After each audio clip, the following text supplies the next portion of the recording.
நம்மோடு தொலைபேசி வாயிலாக இணைந்திருக்கிறார் ஓய்வு பெற்ற ஐஏஎஸ் அதிகாரி திரு பாலச்சந்திரன் அவர்கள். சார் வணக்கம். 2 நாடுகளும் தங்களுடைய ஒப்பந்தங்களை அறிவித்து வெளியிடக்கூடிய இந்த அறிவிப்புகளை எப்படி பார்க்கலாம்? இவங்க சஸ்பெண்ட் பண்றதா அறிவிச்சிருந்தாங்க. இந்தியா அந்த சிந்து நதி அக்கார்டு இவங்க கேன்சல் ஷிம்லா கேன்சல் பண்றதா அனௌன்ஸ் பண்ணிட்டாங்க. ஒன் அப்மேன்ஷிப் மாதிரி நடந்துட்டு இருக்காங்க. அவங்க என்ன பாகிஸ்தானுக்குன்னா நாங்க எந்த தப்புமே பண்ணல, தேவையில்லாம எங்க மேல இவ்வளவு சீரியோ ஒரு குற்றச்சாட்டு அவங்க சொல்ல பாக்குறாங்க. இது வழக்கமா 2 நாடுகளுக்கு இடையில இப்படி வந்ததுன்னா வழக்கமா என்ன நடக்குமோ அத்தனை நடக்குது. 2 தூதுவர்களும் திரும்ப பெறுவார்கள், அல்லது தூதுவரோட ஸ்கெலிட்டன் ஸ்டாஃப் மட்டும்தான் அங்க இருக்கும். ஏற்கனவே 50 பேர் இருந்த இடத்துல இன்னும் 30 பேர் தான் இருப்பாங்கன்னு சொல்லி அனௌன்ஸ் பண்ணியிருக்காங்க.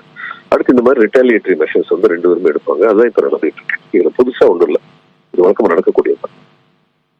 இந்தியா எடுக்கக்கூடிய நடவடிக்கைகள் பாகிஸ்தானியர்களினுடைய தற்காலிக விசாரத்து அல்லது 48 மணி நேரத்தில் இங்கிருந்து வெளியேறணும், அட்டாரி எல்லை மூடல் அப்படிங்கிற இந்த நடவடிக்கைகள் பாகிஸ்தானை ஆத்திரமுறை செய்திருக்கிறது அப்படின்னு பார்க்க வேண்டியிருக்கா? ஆமா, நிச்சயமா ஆத்திரமுறை தான் செய்யும். இந்தியா ஆத்திரப்பட்டதுனால செஞ்சிருக்காங்க. அவங்களுக்கு அசைக்க முடியாத ஆதாரம் இருக்கு அப்படி சொல்லி அவங்க சொல்றாங்க. இந்தியா நம்முடைய அரசு சொல்றது அசைக்க முடியாத ஆதாரம் இருக்கு, இது பாகிஸ்தானிகள் தான் பண்ணாங்க அப்படின்னு சொல்லி. அந்த பாகிஸ்தான்ல இருந்து ஆப்ரேட் பண்ற ஒரு குழுவுடைய காம்பனன்ட் சப் குரூப் ஒருத்தங்க அவங்க பொறுப்பெடுத்திருக்காங்க. நாங்க தான் பண்ணோம்னு ஓப்பனா சொல்லியிருக்காங்க. அப்படி சொல்லும்போது வேற யார் மேல சந்தேகப்பட முடியும்? பாகிஸ்தான் உள்ளவங்க தான் பண்ணிருக்காங்க.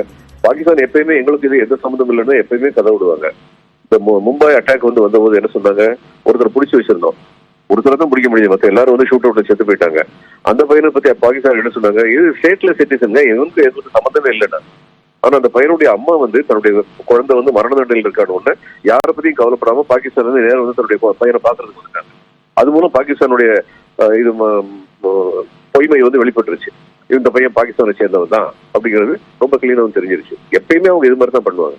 தங்களுடைய நாட்டிலிருந்து யாராவது பண்றாங்கிறதுக்கான ஆதாரங்களை அழிக்க பார்ப்பாங்க.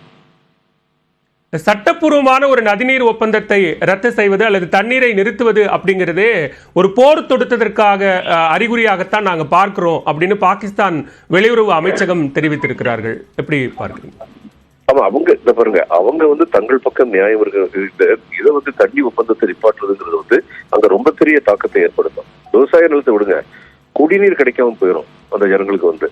அதனால இதுக்கு முன்னாடி என்னென்ன ப்ரோவோகேஷன் போது நம்ம பார்லிமெண்ட் அட்டாக் பண்ணாங்க.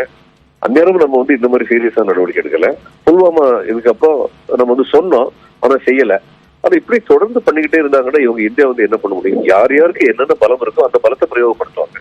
இந்தியாவுக்கு ரொம்ப பெரிய பலம் இந்த சிந்து நதி அக்காடு. ஏன்னா இதுல உள்ள கிழக்கு பக்கம் இருந்து மொத்தம் சிந்து நதியை சேர்த்து 6 நதிகள் இருக்கு, அவருடைய உபநதியை சேர்த்து. இந்த 6ல கிழக்கு பக்கம் இருக்கிறவருடைய தண்ணி முழுக்க நம்ம பயன்படுத்துவோம். மேற்கு பகுதியில் உள்ள 3 நதிகளுடைய தண்ணியை முழுக்க அவங்க பயன்படுத்துவாங்கன்னு அக்காடு அப்போ மொத்த தண்ணியில 80 விழுக்காடு பாகிஸ்தானுக்கு போகும். நமக்கு 20 விழுக்காடு தான். ஆனா பாகிஸ்தானுக்கு போற அந்த நதிகள்ல நம்ம ஹைட்ரோ பவர் கட்டிக்கலாம். அது ரொம்ப பெரிய ஹைட்ரோ பவர் இல்ல அப்படின்னு சொல்லி அனுமதி ஏற்கனவே அளிக்கப்பட்டிருக்கு. ஜம்மு அண்ட் காஷ்மீருக்கு ஏற்கனவே இதுல ரொம்ப அதிருப்தி இருக்கு.